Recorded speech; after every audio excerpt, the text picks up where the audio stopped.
का स्वागत है। हफ्ते का आखिरी कारोबारी सत्र और भारतीय बाजारों के लिए एक सीवियर डैमेज आज के सत्र में होता हुआ दिखाई पड़ा। तेज बिकवाली आज मार्केट्स में रही। अच्छा, अभी ये शुरू होने से पहले मैं कुछ नंबर्स ही देख रहा था। नंबर्स के लिहाज से अगर देखा जाए तो मैंने अब तक की टॉप 10 गिरावट अंकों के लिहाज से देखी। अंकों के लिहाज से इसलिए देखी क्योंकि परसेंटेज के लिहाज से तो हम कहीं खड़े ही नहीं होते। शायद ये 200वीं या 150वीं सबसे बड़ी गिरावट होगी, लेकिन अंकों के लिहाज से भी टॉप 10 में हमारा कहीं नाम नहीं है। शायद 15वीं या 17वीं गिरावट होनी चाहिए, क्योंकि इतना बड़ा बेस इंडेक्स का 18,000, तो उसके आगे कुछ भी बड़ी गिरावट नहीं है। तो आज आप लोग जिन सबको ये घबराहट हो रही होगी कि मार्केट में इतना बड़ा फॉल, इतनी बड़ी सेल ऑफ आते हुए दिखाई पड़ी है, बिलीव मी, मार्केट ने इससे भी बहुत बुरे बुरे फॉल देखे हैं। ये अगर टॉप 15th फॉल भी नहीं है तो उन टॉप 15 फॉल्स के बाद बाजार ने अपना नया ऑल टाइम हाई कुछ दिन पहले तक बनाया था। तो स्टे पॉजिटिव, ऐसा कुछ नहीं हो रहा है कि मार्केट ख़त्म हुआ जा रहा है और आपको कोई मौका नहीं मिलेगा, दोबारा दुनिया में कुछ बचेगा ही नहीं। मार्केट में फॉल आते रहते हैं और मार्केट काम ही उतार चढ़ाव है। आपका काम है बिजनेस पे फोकस करना, भाव पे नहीं। बिजनेस बढ़ेगा, भाव अपने आप बढ़ जाएगा, तो उस पर आप तवज्जो दीजिए इंस्टेड ऑफ आज के फॉल या कल के फॉल पर। हाँ, लेकिन ऐसा नहीं है कि आज के फॉल में बहुत अच्छी अच्छी अपॉर्चुनिटी नहीं दिख रही थी। बहुत बढ़िया बढ़िया नाम बहुत अच्छे अच्छे दाम पर अवेलेबल था। एग्जाम्पल देता हूँ, आज सुबह किसी ने मुझसे आते ही पूछा कि ऑफिस में पहुँचा ही था कि ये टाटा कॉम क्या लग रहा है। मैंने कहा तेज़ी लग रहा है, क्योंकि हमेशा की तरह मैं बोल ही रहता हूँ। तो उसने पूछा कि क्या चलेगा। मैंने कहा 1170 रुपये पे टाटा का डील हुआ था, 970 रुपये मेरे ख्याल से फेयरली वैल्यूड होनी चाहिए। 200 रुपये तो टूट गया, और कितना चलेगा वहाँ से भी, उस भाव से जहाँ पर डील हुई थी। तो वो बात हुई और ख़त्म हुआ। मैं इधर उधर अपने काम में लग गया और आप भी देखते देखते F&O का टॉप गिनर बन गया। एनीवेज, तो लाइक वाइज अपॉर्चुनिटी हमेशा मार्केट में रहती हैं। बस आप ये देखते रहिए किसके दाम सही हैं, किसका बिजनेस सही है, किसके भाव पे आप एडजस्टमेंट में लग सकते हैं, किसके कारोबार में आप अपनी SIP कंटिन्यू कर सकते हैं। तो अकॉर्डिंगली आपको रणनीति रखनी होगी। चलिए, खैर आज के मार्केट के ऊपर नजर डाल लेते हैं। आज सबसे पहले तो इंटरनेशनल क्यूज वीक थे, जिसके तर्ज पे भारतीय बाजारों की शुरुआत कमजोर होते हुए दिखाई पड़ी। मेजरली आज मिड कैप स्मॉल कैप में सीवियर डैमेज था। साथ साथ मिड कैप इंडेक्स के अलावा निफ्टी बैंक भी आज प्रेशर में रहा। 2% के आसपास की बिकवाली वहाँ देखने को मिली। इंटरनेशनल क्यूज वीक थे। सेकंड हाफ में उम्मीद थी शायद बाजार घूमेगा, लेकिन कुछ डीलिंग रूम में ये बातचीत थी कि MSCI की तरफ से कुछ सेलिंग आने वाली है, जिसकी वजह से शायद आज बाजार घूमे नहीं। और वही हुआ कि वहाँ से कुछ बिकवाली नहीं आई, मतलब खरीदारी नहीं आई। एक्सिस का जो एक कार्नेज की बातचीत है या फिर जो एक फंड का इशू आया है, वो और मार्केट में आके घी का काम कर रहा था, जिसकी वजह से और ज़्यादा बिकवाली बढ़ते हुए दिखाई पड़ी। थोड़ा सेंटिमेंट वीक हो गया, लेकिन अदरवाइज सिचुएशन सिनेरियो में थोड़ी बिकवाली ज़रूर चल रही है। टर्मोइल्स हैं, इन्फ्लेशन एक कंसिस्टेंट प्रॉब्लम बना हुआ है, लेकिन कुछ टाइम में वो ईज आउट हो ही जाएगा और मार्केट भी over a period of time normalise होता हुआ दिख ही जाएगा। जो सुबह जानकार हमारे साथ जुड़े थे, उनका मानना है 16,200 क्रूशियल लेवल है, जिसको निफ्टी शायद होल्ड करे। 16,200 और 16,000 के बाद आता है 15,800, तो ये 200 पॉइंट पे निफ्टी के लिए बढ़िया सपोर्ट्स हैं। तो शायद नियर टर्म में वो ना टूटे, गैप डाउन अगर नहीं होता है तो। लेकिन हाँ, हर फॉल में कुछ शेयरों में आप ज़रूर अपनी अपॉर्चुनिटीज़ तलाश सकते हैं और एंटर कर सकते हैं। आज across the board sell off था, जिसमें metal, realty, IT, FMCG, pharma, ये कुछ ऐसे नाम थे जहाँ पर ज़्यादा बिकवाली थी। सेलेक्टिव स्टॉक स्पेसिफिक स्टोरीज थी जहाँ पर खरीदारी बनते हुए दिखाई पड़ रही थी। चलिए, ज़्यादा समय क्योंकि बचा नहीं है, तो पहले सवाल जवाब का सिलसिला ही शुरू कर लेता हूँ और कुछ दर्शकों सवालों के जवाब देने की कोशिश करता हूँ। सबसे पहला जो सवाल मेरे पास आया है, Bajaj finance SIP per month 10 year के लिए हर 500 पॉइंट पे ऐड करें क्या? कर सकते हैं सुमित जी, ऐसा कोई इशू नहीं है। अगर आप बजाज फाइनेंस को अच्छी कंपनी मानते हैं तो आपके पर 500 पॉइंट का मतलब 500 अगर इंडेक्स के पॉइंट की बात करें तो अलग है, और अगर बजाज फाइनेंस के 500 पॉइंट की बात करें तो अलग है। लेकिन 500 पॉइंट बड़ा होता है, 10% का फॉल होता है बजाज फाइनेंस में, जो एट अ टाइम नहीं दिखेगा। इंस्टेड आप ये कर सकते हैं कि बजाज फाइनेंस को वन ऑफ द स्टॉक रखें और उसके साथ साथ अलग अलग कम सेक्टर की स्टॉक्स भी ऐसे ही आइडेंटिफाई कर लीजिए। जैसे बजाज फाइनेंस NBFC का लीडर है, हाउसिंग फाइनेंस का लीडर HDFC है, पेंट्स का लीडर एशियन पेंट्स है, IT का लीडर TCS इन्फोसिस है, ऑटो का लीडर मारुति है, हीरो मोटोकॉर्प है, बजाज ऑटो है, FMCG major is ITC and HUL।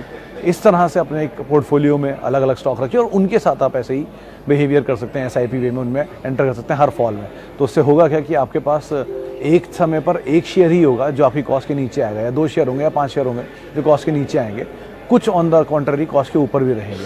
तो वो आपको एक diversified portfolio over a period of time बनाकर दे देगा। लेकिन उसमें आप ये जरूर ध्यान रखिएगा, कुछ ऐसी कंपनियों को ज़रूर शामिल करेगा जिनके डिविडेंड यील्ड अच्छे हैं और अच्छी कंपनी है। मिसाल तौर पर सनोफी और एप्पल, मिसाल के तौर पे कोई भी ऐसी PSU डिविडेंड बहुत अच्छा देती हो, जिसकी सिचुएशन बहुत ख़राब ना हो, तो उससे, या ITC इनफैक्ट वेदांता, क्योंकि इससे होगा कि आप जब सिचुएशन ख़राब होगी तो आपको डिविडेंड बहुत याद दिलाता है, वो बचाता है आपके पोर्टफोलियो को।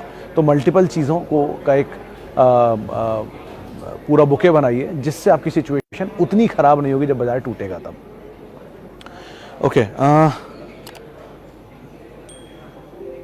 इसके अलावा LIC IPO in this fall.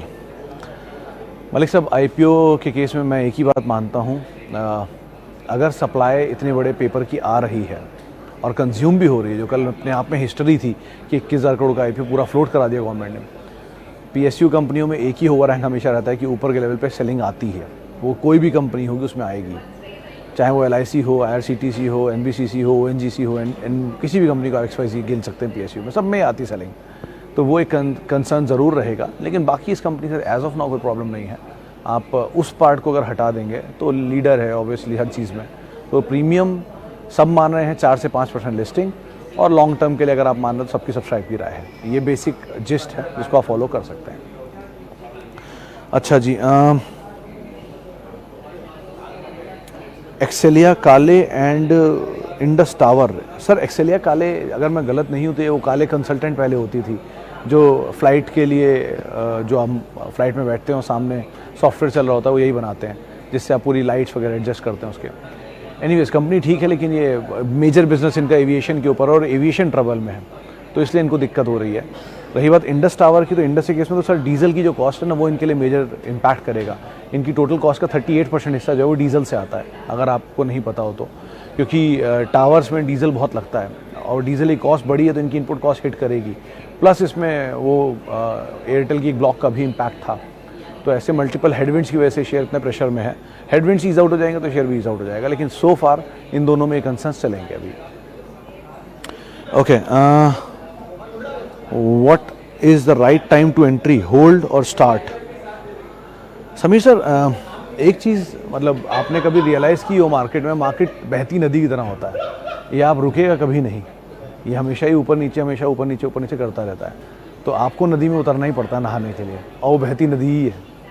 तो आप नदी के रुकने का इंतजार कभी नहीं कर सकते, कि कोई भी टाइम राइट टाइम या रॉन्ग टाइम नहीं होता। Every day is a right time, every day is a right day.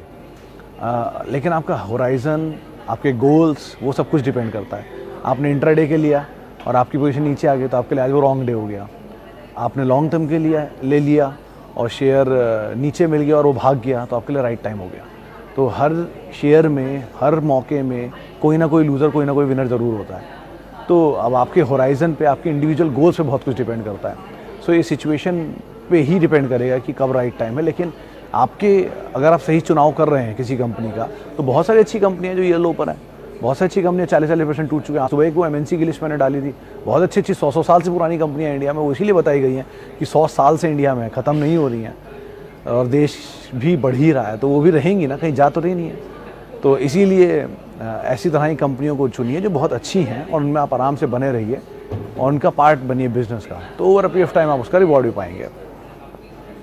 अच्छा जी, NHPC, अभी साहब ये NHPC और SJVN, राइट्स नहीं, IRFC, इन तीनों तरह की कंपनियों में जिनके छोटे डिनोमिनेशन में आपको दाम दिखते हैं, एक हुडको, इनमें एक ही कंसर्न है कि इनकी इक्विटी साइज़ बहुत बड़ी है और इतनी बड़ी इक्विटी साइज़ के साथ ये अपने IPO लेकर आए हैं, इसलिए इनमें डिविडेंड भी छोटा मिलता है आपको और ये शेयर चलते ही बहुत स्लो है। हैविंग सेड दैट, दोनों कंपनियां ठीक हैं, मार्जिन भी अच्छे हैं, 80% के मार्जिन से दोनों काम करते हैं, SJVN भी और NHPC भी, लेकिन इक्विटी साइज़ इतना बड़ा है कि इनका चलना इतना आसान नहीं है, इसीलिए अपने इशू प्राइस से लेकर अब तक इनमें बहुत मूव नहीं आया है। तो बेटर यही है कि आप कोई भी तेज़ी मिले, कहीं भी अच्छा गेन आए तो आप निकलने की कोशिश करें, वो ज़्यादा बेटर रणनीति यहाँ पर रह सकती है। अच्छा, आज क्योंकि समय का मेरे पास बहुत ज़्यादा अभाव है, इसलिए मैं एक लास्ट सवाल और लेता हूँ, वो है हिंडाल्को पर।